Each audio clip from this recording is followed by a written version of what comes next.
Sean Spicer joins us, Communications Director for the RNC. Hello, Sean. Hello, Steve. You like that little softball analogy of mine there? I was wondering where you were going. Yeah, I like it. All right, like to keep them guessing. Okay, Hillary Clinton. You guys say she had a rough day yesterday. Explain. Well, she jets off to Canada to collect a big, hefty check. Speaking from a bank up there they've been critical of the industry. Then they fly off to Canada, do this big thing to rake in some cash. And in it, she goes up there. The big issue is what she got to say about Keystone. Obviously, it's extremely important to the Canadian economy, probably more so than it is to our economy in some ways, and refuses to sort of take out a position on that and backs most of the Obama strategy, including his policies on Iran and how she would work with Congress differently. And it's just so it was like you're gonna basically own the narrative that you're running as his third term. Yeah.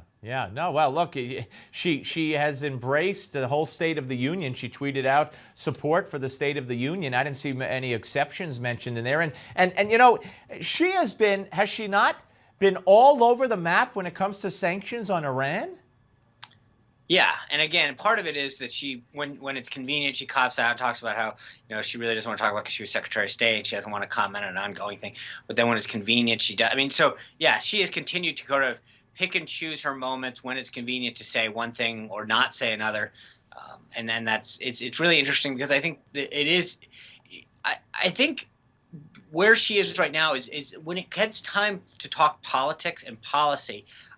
She really actually keeps putting her foot in her mouth. When she just did sort of that shuttle diplomacy where she was flying around the world and getting a lot of photo ops, her approval rating went way up and her favorability went up. And as soon as she starts talking about specific policies, her position on issues, you notice that she takes a ton of political, her hits in terms of her approval rating. I think largely that's because people go, oh, that's who you are? Are you saying that she would have been better off having been born and maybe even running in the silent movie era? I do think, I mean, it's funny because people, when you literally look at the trajectory of her favorability and unfavorable rating, it's almost like when she stays silent, it goes up. The more she talks, the more she engages. That's true. Yeah. I mean, that book tour was an absolute unmitigated disaster. And so, again, the more she emerges, the worse she does.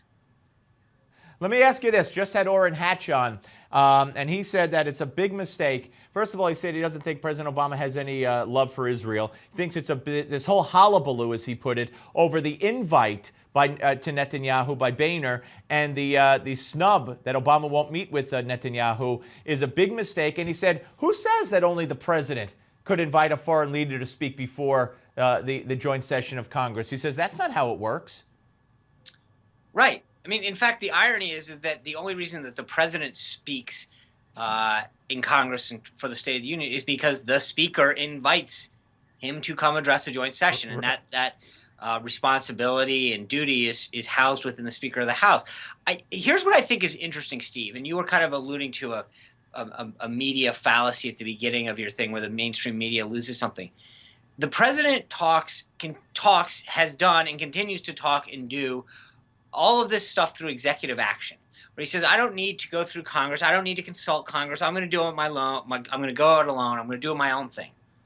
But when the Speaker of the House invites someone to address Congress, which is 100% within his purview, everyone in the national media in the White House gets all upraged about, how could he do this? How could he invite someone that he has the full authority to invite? But when he actually goes around Congress to enact policies and use the executive action, no one from the media seems to think that that's somehow a major problem, which, frankly, very good point. It's just sort of like, for me, I kind of go, wait a second. We all learn how a bill becomes a law, and you go through the Congress and the House and the Senate, and Schoolhouse Rock, et cetera. Excellent point, Sean.